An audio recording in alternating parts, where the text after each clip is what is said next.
Bonjour et bienvenue sur Parole d'Humanitaire, le podcast fait par un humanitaire pour les travailleurs et travailleuses humanitaires. Je suis Asma, humanitaire spécialisée en projet d'aide au développement et à l'origine de cette initiative. Dans ce podcast, je donnerai la parole aux acteurs et actrices de terrain pour décrypter les nombreux enjeux de l'humanitaire et de la solidarité internationale, mais aussi pour découvrir les différents domaines d'intervention. Au fil des épisodes, je mettrai également la lumière sur les environnements dans lesquels ils sont amenés à travailler et les défis auxquels ils sont quotidiennement confrontés grâce à des témoignages sans filtre. En bonus, vous aurez la possibilité de découvrir différents métiers liés à ces domaines. Au programme de ce podcast, découverte, partage de connaissances et retour d'expérience. Prêt à passer les prochaines minutes ensemble ? C'est parti ! Bonjour Stéphanie, merci beaucoup d'avoir accepté cette invitation pour participer à ce nouvel épisode du podcast Parole d'Humanitaire. Mais avant d'entrer dans le vif du sujet, est-ce que tu pourrais te présenter et nous en dire plus sur ton domaine d'expertise ? Je suis Stéphanie, je suis coordinatrice des Restoring Women Dignity, REODI en sigle, qui est une organisation féminine non gouvernementale de droit congolais. Et on n'a pas choisi les noms REODI ou Restoring Women Dignity par hasard. C'est l'essence de notre mission, restaurer la dignité de femmes.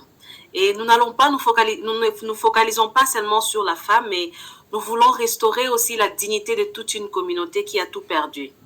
Et cette idée a commencé par une simple question. Comment reconstruire une communauté brisée par la violence ? La réponse pour nous, c'est en redonnant aux femmes leur place. Nous croyons fermement qu'en investissant dans le leadership de la femme, dans leur courage, nous croyons que nous pouvons relever la femme. Parce que c'est toute une famille, tout un village qui se relève une fois la femme se relève.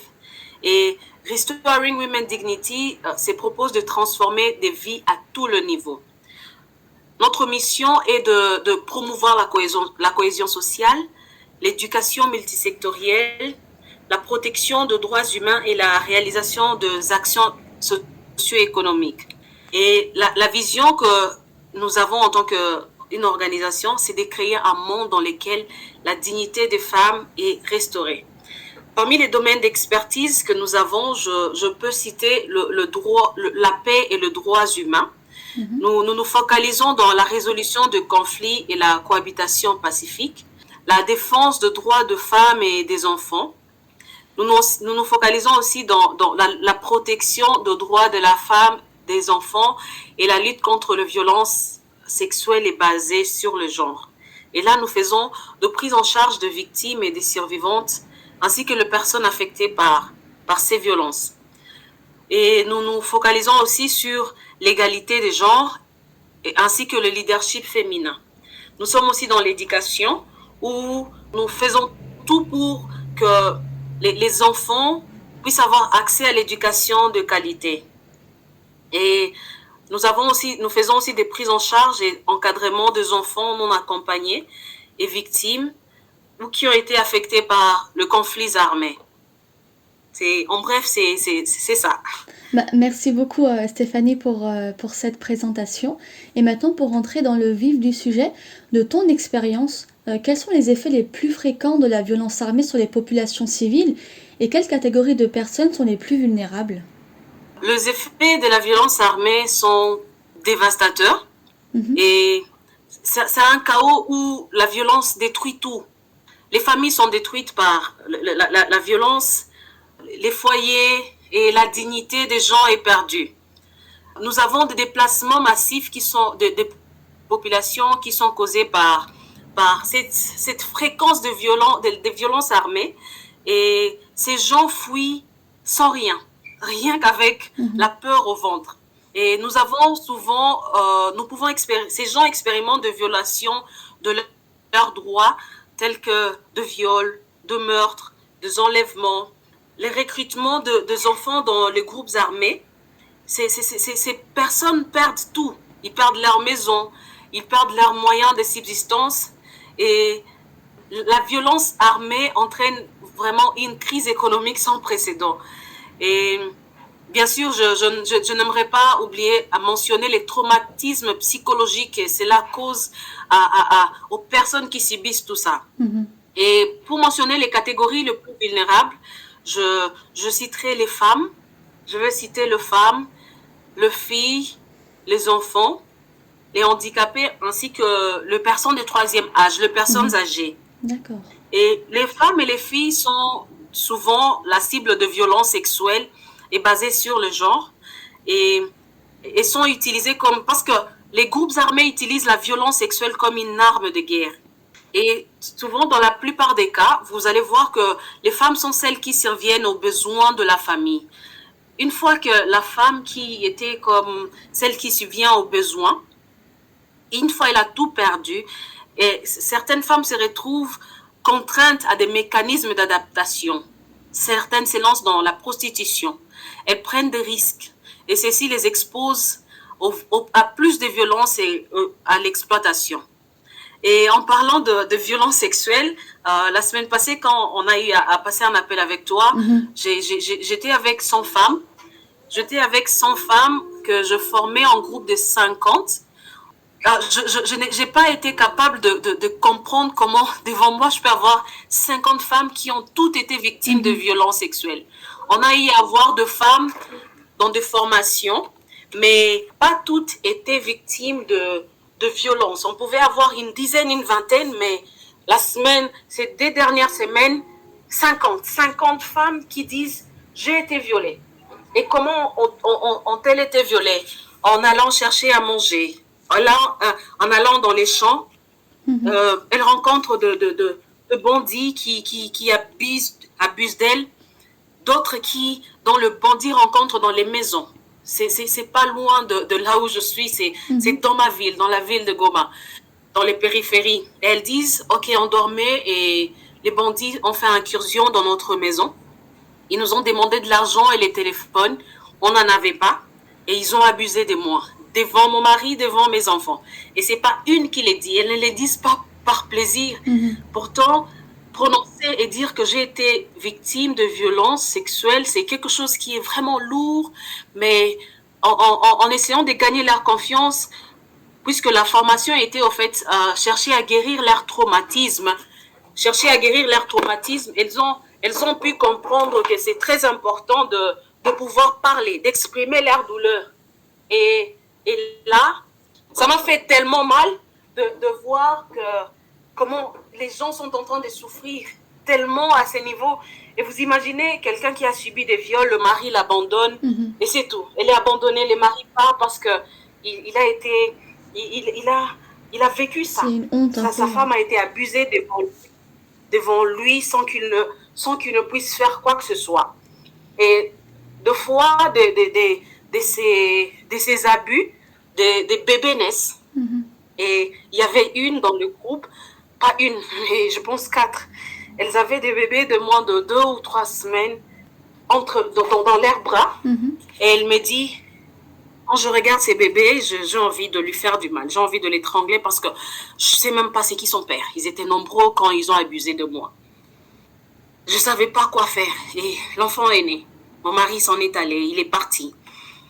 Et la femme, vous êtes dans une formation, mais elle est perdue dans ses pensées. Elle est perdue dans ses pensées. Elle ne sait même pas où elle est. Elle est perdue. Elle est partie. Tu peux voir au travers de ses yeux la douleur, le désespoir. Et tu dis, mais franchement, c'est tellement... C'est horrible. Et quand la femme qui est la base de la famille, la base de la communauté est détruite, c'est tout l'espoir, tout l'avenir de toute une société qui sont anéantis. Et vous n'avez pas idée comment c'est, ça nous touche même nous qui passons de journée avec ces femmes, nous qui essayons de leur redonner de l'espoir, ça nous touche au point de manquer même le sommeil la nuit, où il faut vraiment aussi, après la séance avec ces femmes, voir qui peut t'aider. Et c'est à ces points-là que les femmes sont détruites. C'est à ces points-là que ces groupes armés utilisent les violences sexuelles comme armes de guerre. Et c'est horrible, c'est tellement horrible. Bah, merci beaucoup pour... Désolée. Non, je comprends totalement. C'est vrai que c'est un sujet qui est très sensible et être amené à travailler dans ce secteur-là l'est tout autant parce qu'on est autant touché par les histoires de ces personnes-là. Donc, je comprends totalement la réaction. Et donc, je vais continuer et parler de cas des enfants. Et les enfants aussi sont vulnérables puisqu'ils sont souvent exposés au recrutement forcé dans les groupes armés. Et le plus déchirant, c'est de voir ces enfants être volés leur enfance. Des enfants qui devraient jouer au ballon se retrouvent avec des armes. Et c'est une réalité qui se passe, c'est pas à dire qu'on le dit seulement, mais les enfants sont recrutés. Certains sont séparés de leur famille, ils voient leur scolarité interrompue. Les enfants, dans les zones où il y a eu des conflits, ils sont aussi vulnérables aux engins explosifs non explosés, que ces enfants confondent aux jouets. Et les 8 derniers mois qui ont suivi, les 8 derniers mois dans la ville de Goma, nous avons eu beaucoup d'explosions où des enfants ont été victimes de ces explosions des engins non explosés, puisqu'ils allaient peut-être jouer et ils ont vu quelque chose qu'ils ne connaissent pas et ils ont dû toucher et le truc a explosé. Et là, nous avons des enfants qui meurent juste comme ça. Et je tiens à prendre un moment pour remercier notre partenaire Street Child UK. Grâce à leur soutien financier, il y a 3 mois, en mars, nous avons lancé un projet appelé Endelea. C'est un mot swahili qui signifie contenu. Et ce projet est une réponse d'urgence qui était axée sur la protection de l'enfant. Et ce programme a sauvé des enfants qui étaient dans un grand danger. Et quand je parle du danger, je ne parle pas de statistiques, seulement dire que 3000 enfants, 5000 enfants souffrent de ceci, mais ça a un impact réel où même dans les salles de classe, les enfants qui sont restés, ils sont pas là. Ils sont plus là puisqu'ils ont été traumatisés par les événements qu'ils ont vus, par les déplacements. Certains ne savent plus là où sont leurs pères parce qu'ils ont été séparés. Les hommes devraient fuir et on a eu à apporter un accompagnement psychosocial pour aider ces enfants à surmonter ces traumatismes grâce à notre partenaire financier Street Child UK. Et c'était vraiment très important qu'on puisse l'apporter puisque même dans les jeux de ces enfants, on pouvait les entendre dire « je veux te tuer ». C'était plus des enfants. Ils n'avaient plus cette enfance, cette innocence en eux. Et certains avaient même perdu tout espoir. Et donc, l'accompagnement psychosocial a aidé ces enfants à surmonter leur traumatisme et à commencer à repenser enfants et non repenser comme s'ils appartenaient dans des groupes armés. Mais aussi, nous avons mené des sensibilisations grâce à ces projets au danger des engins explosifs non explosés et demander aux enfants au cas où ils voyaient toutes choses qui semblaient étrange pour eux, même si ces engins explosifs non explosés ressemblent à des choses qui nous sont un peu familiers, d'informer un adulte. Et cela a vraiment permis de mettre à l'abri les enfants qui étaient à risque et leur donner un espace pour qu'ils puissent jouer et rêver en toute sécurité. Donc, le soutien de Street Child nous a permis de mener un programme et directement changer de vie.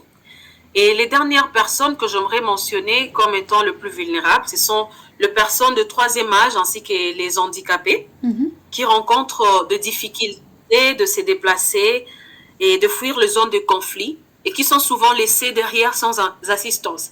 Ceux qui sont plus jeunes, ils disent « Ok, nous sommes désolés, on doit partir ». Et ces personnes dans les zones de conflit, des fois, certains meurent et d'autres vivent dans des situations de difficultés tellement difficiles. Toutes ces personnes ont un accès limité à la nourriture. Il n'y a pas d'eau potable, pas de soins de santé, pas d'installation sanitaire appropriée ou soit pas du tout d'installation sanitaire qui existe. Et ça rend ces personnes vulnérables aux maladies. Donc, ce sont des vies comme le nôtre, mais qui ils vivent sur ces terres, mais pas comme s'ils vivaient. C'est compliqué. En tout cas, merci beaucoup Stéphanie pour tous ces détails que tu nous as donnés. Ça nous permet vraiment de mieux comprendre la situation de chaque catégorie de personnes. Et du coup, quand on veut garantir l'accès et l'efficacité de l'aide humanitaire dans des régions qui sont affectées par la violence, comme tu l'as cité là où tu travailles à Goma, comment on peut garantir cette efficacité et cet accès à l'aide humanitaire ? notre plus grand défi, c'est de pouvoir atteindre ceux qui sont en besoin. Et il n'y a pas de solution miracle. Mais si en ayant un engagement constant, nous avons quelques actions que nous menons, et parmi lesquelles nous commençons par la négociation et les dialogues constants. Nous nous rassurons avant d'aller dans des zones de conflit. Nous négocions et dialoguons avec toutes les parties au conflit, que ce soit le gouvernement ou les groupes armés, puisqu'on ne peut pas avoir accès à certaines zones si on n'a pas autorisation. Donc, nous cherchons d'abord à obtenir l'autorisation de pouvoir circuler et de pouvoir livrer de l'aide en toute sécurité. Et c'est là, il faut vraiment s'appuyer aussi sur le respect du droit humanitaire international. Mais aussi, nous nous rassurons en tant qu'humanitaires d'avoir une stricte neutralité et impartialité. Et donc, nous devons nous rassurer que nous fournissons de l'aide uniquement en fonction de besoins. On n'a pas de distinction politique d'appartenance. On ne le fait pas par appartenance religieuse ou ethnique. Et cela nous permet de pouvoir maintenir et gagner et maintenir la confiance de toutes les parties. Donc, on ne prend pas parti, on ne prend vraiment pas parti, jamais. Donc, on ne dit pas que nous sommes de ce camp ou de l'autre camp. Notre seul camp, c'est celui des civils. Les civils ont besoin. Et notre impartialité, c'est celui qui nous donne un laissez-passer. Il nous permet de pouvoir nous déplacer et d'agir en toute sécurité. Car si toutes les parties savent que notre motivation est d'aider les plus vulnérables, ils nous laissent passer. Mais si l'un des parties comprend que nous soutenons cette autre partie-là, là, nous ne pouvons pas avoir accès. Et nous faisons aussi cela en nous rassurant de renforcer nos partenariats locaux. Nous travaillons avec les communautés locales parce que c'est eux qui connaissent le terrain. Et ils sont capables d'identifier les zones à risque. Et parce que malgré que nous avons eu autorisation, malgré que nous avons pu négocier l'accès, ou même si nous avons la stricte neutralité, nous sommes neutres, cela ne signifie pas qu'il n'y a pas de zone à risque. Il y a toujours des zones à risque. Ainsi, les leaders locaux ainsi que les communautés locales nous aident à identifier, ils savent les zones à risque et nous travaillons avec eux. Et donc, il faut que nous puissions d'abord développer que nous puissions avoir leur confiance. Et c'est la confiance que ces populations locales nous donnent, nous permet à ce que nous puissions avoir accès. Et maintenant, pour garantir, assurer l'efficacité de l'aide, tout dépend de la pertinence et de la bonne gestion. Premièrement, nous rassurons en apportant de l'aide que nous avons une coordination solide. On ne peut pas travailler en solo. Nous coordonnons avec d'autres organisations pour nous assurer que chaque effort compte et que personne n'est laissé pour compte. Et pour éviter aussi la duplication des efforts. On ne peut pas se concentrer seulement sur un certain groupe, que tout le monde vienne et se concentre sur ça. Mais en travaillant en collaboration et en coordination, nous essayons de combler les lacunes et s'assurer que l'aide est arrivée aux personnes les plus vulnérables, même dans les zones les plus isolées. Et donc, ce travail, c'est un travail d'équipe pour que l'aide soit le plus efficace possible. Et en donnant de l'aide, nous devons aussi continuer à faire l'évaluation de besoins.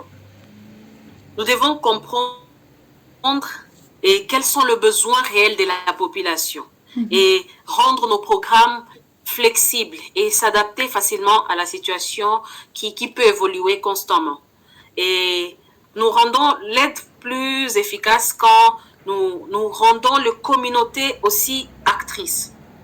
Donc, la mission est bien sûr d'aider les gens à se relever avec dignité. Donc, on doit tout faire pour que l'aide soit adaptée à leur situation et que l'aide soit respectueuse.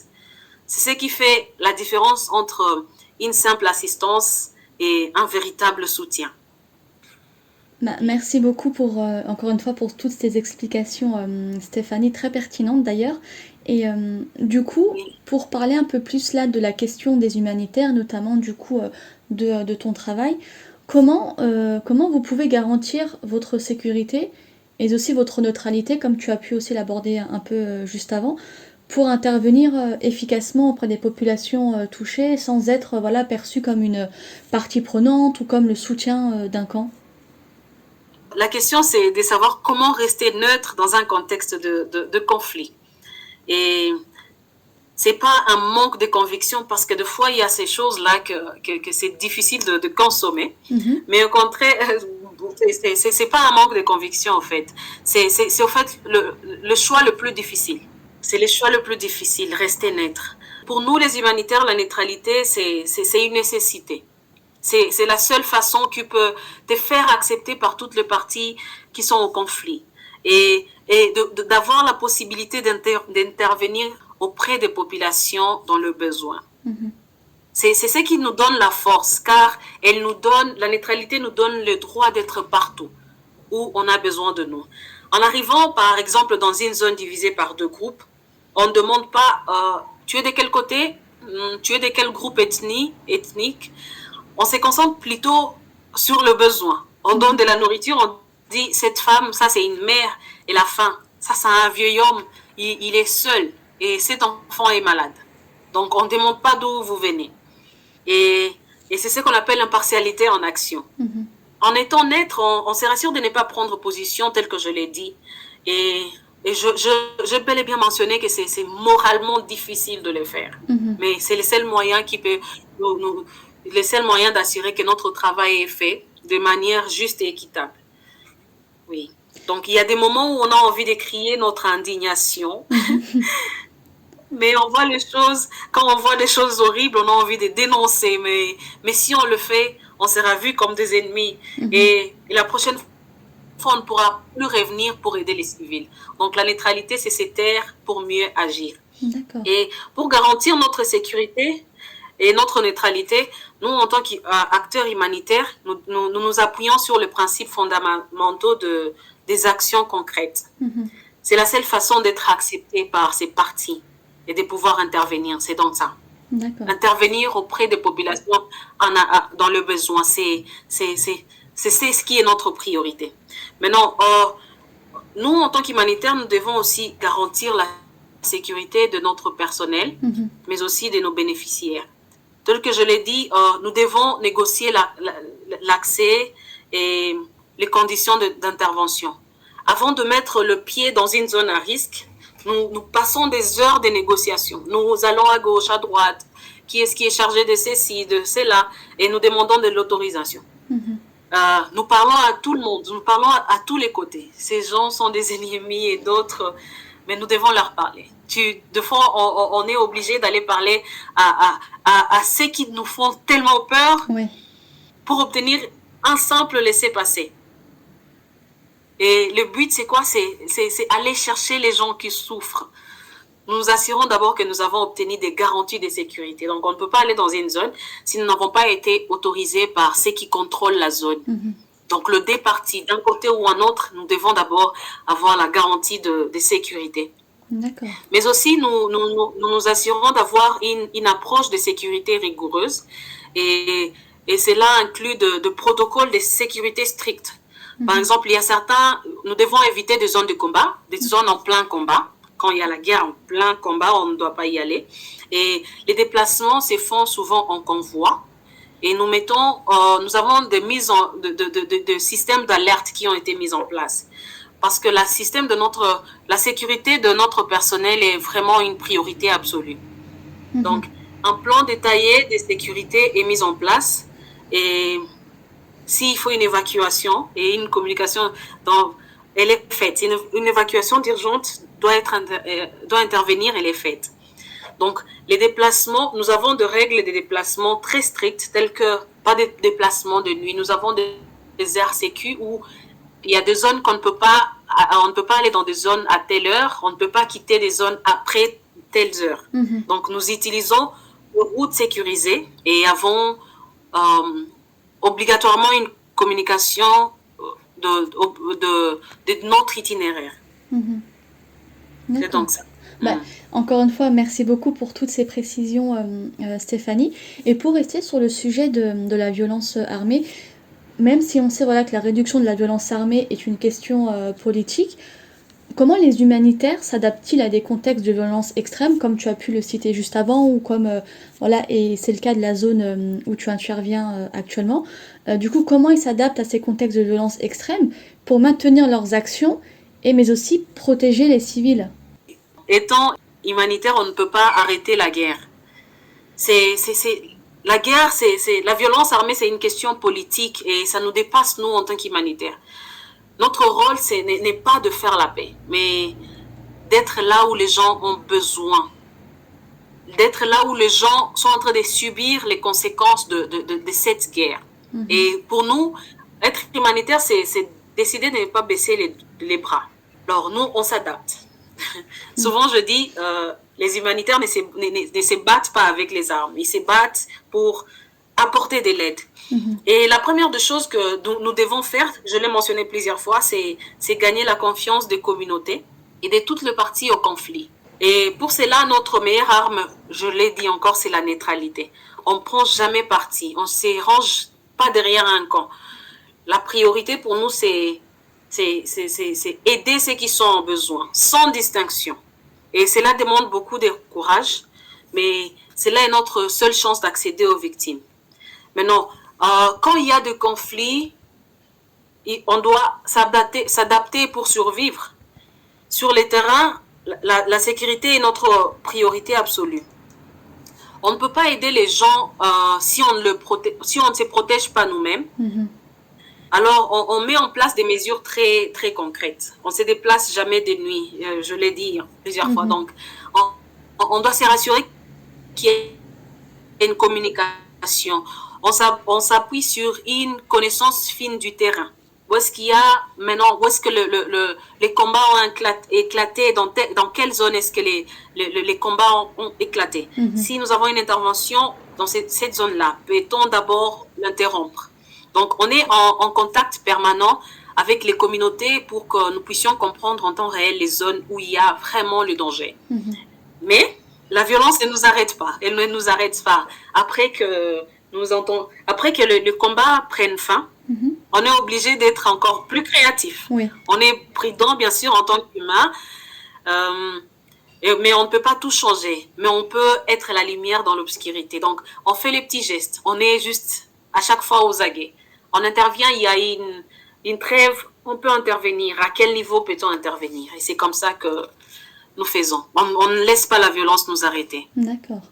Et du coup, pour terminer, Stéphanie, comment gérer les tensions entre les besoins humanitaires qui sont immédiats, suite au début d'un conflit armé, et les projets pour la paix, pour la sécurité ou encore pour le développement qui avaient été mis en place avant le début de ce conflit? C'est une excellente question parce qu'elle touche au cœur de tout ce que nous faisons. En tant qu'humanitaire, on est constamment pris entre deux feux. Mm-hmm. L'urgence qu'on a aujourd'hui et la paix de demain. Et pour nous, il est très important de lier l'aide humanitaire d'urgence à la construction d'un futur plus stable. Mm-hmm. Maintenant, comment faire face à l'urgence de la faim tout en construisant un avenir où la faim n'existe plus? Mais ce que moi, j'ai y remarqué, avec des gens qui subissent de violences, qui traversent des traumatismes, il y a cette pensée d'un avenir meilleur. C'est comme s'il est chatte, il est fermé, il n'existe plus. Les gens deviennent comme s'ils sont dépendants. Ils ne pensent pas à un avenir meilleur. Mais en permanence, ils sont là en train de penser à quelle est la pire des choses qui va arriver la seconde suivante. Mm-hmm. Maintenant, sur le terrain, nous avons deux réalités. D'un côté, nous avons l'urgence. Il y a l'enfant qui n'a pas mangé depuis des jours. La famille qui a tout perdu. La maman qui a besoin d'un abri. Et nous, en tant qu'humanitaires, on n'ignore pas ça. On ignore qu'il y a le besoin. Mais on voit aussi leur dépendance à cela. Maintenant, on ne peut pas ignorer leurs besoins. Et notre premier devoir, c'est de sauver de vie. Alors, on donne d'abord le bol de riz pour que l'enfant vive encore quelques jours de plus. Mm-hmm. On donne de l'eau, on donne une tente. Là, c'est l'urgence qui ne peut pas attendre. Maintenant, nous savons, tel que je l'ai mentionné, nous savons qu'en faisant que cela, on risque de créer une certaine dépendance. Et bien sûr, de fois, la dépendance crée de ces rythmes-là. Ils n'entendent que de l'aide, que l'aide vienne encore et encore et ne font rien. Maintenant, le risque est que notre aide, au lieu de les libérer, les emprisonne dans un cycle de misère. Cycle de misère et de dépendance. Maintenant, de le premier jour, on ne se contente pas que de distribuer. On se pose la question aussi de comment est-ce que ce que nous faisons aujourd'hui va aider à construire un avenir. Maintenant, pour nous, l'aide n'est pas une fin en soi, c'est un point de départ. On s'est rassuré de pouvoir aider, que ce soit les femmes, les enfants ou les hommes. Ils reçoivent de l'aide, bien sûr, pour encore vivre quelques jours de plus, mais qu'on travaille sur leur mental. Pour moi, j'ai trouvé que c'était très important qu'on travaille sur leur mental, et je me suis focalisée les derniers mois sur les femmes. Tel que je l'ai dit, dans la plupart des cas, c'est elles qui subviennent aux besoins de famille. On s'est focalisé sur d'abord leur guérison des blessures. Elles sont traumatisées et c'est comme si tout s'est arrêté. Elles sont chattes. Il n'y a plus rien. Elles ne réfléchissent plus. On sait maintenant, je me suis dit, c'est important de se focaliser sur la guérison de leurs blessures et de pouvoir leur donner de l'espoir et leur faire penser à un avenir meilleur. Une fois elles pensent à un avenir meilleur, elles peuvent comprendre qu'il y a quelque chose en elles qu'elles peuvent donner, pas seulement à elles-mêmes, mais aussi à la communauté. C'est ça le premier pas, à dire « Ah, je peux faire quelque chose. Je ne peux pas seulement croiser mes bras et attendre. » Bien sûr, c'était des personnes, quand ces personnes ont fui, c'était des gens qui savaient chercher pour elles-mêmes. Elles allaient au champ. Ce sont des gens qui faisaient des petits commerces. Mais une fois le traumatisme est arrivé, le traumatisme de guerre est arrivé, il n'y a plus ça. C'est devenu, on va apporter. Maintenant, une fois elles guérissent du traumatisme, une fois on leur fait voir qu'il y a de l'espoir pour le lendemain, elles commencent à penser comment je peux aussi subvenir aux besoins de ma famille. Ainsi, nous avons des programmes où nous formons les femmes, nous formons les hommes, pour qu'ils soient capables aussi de pouvoir faire quelque chose pour elles-mêmes. Et quand c'est possible, nous leur donnons quelques moyens de subsistance. Certains, on leur donne des semences ou des outils, et en fait, pour leur apprendre à faire quelque chose, pour qu'elles puissent elles-mêmes chercher de la nourriture. Comme on dit, au lieu d'apprendre à quelqu'un, au lieu de donner à quelqu'un un poisson, il vaut mieux lui apprendre à pêcher. C'est ce que nous faisons. Et c'est pareil pour l'eau. Il y a des zones où on a besoin au lieu d'apporter chaque fois des camions, on leur demande que la communauté s'implique pour chercher de l'eau, comment construire son propre puits. Et donc, pour moi, gérer cette tension, c'est voir au-delà de l'urgence, mais c'est rassurer qu'on a investi dans l'humain. C'est croire que les gens ont la force de se relever.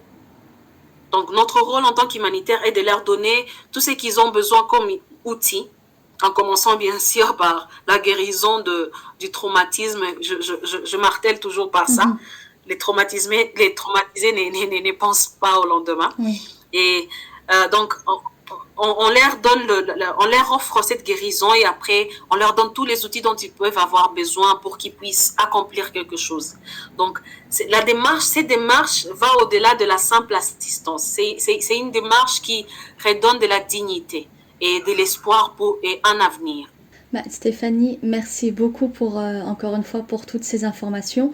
Merci également pour cette pensée positive pour terminer, et pour toutes les personnes qui souhaitent en savoir plus sur le travail que tu as fait et que tu as amené à faire avec ceux de ton ONG et de l'ONG partenaire. Ils pourront retrouver toutes les informations sur la note écrite de cet article.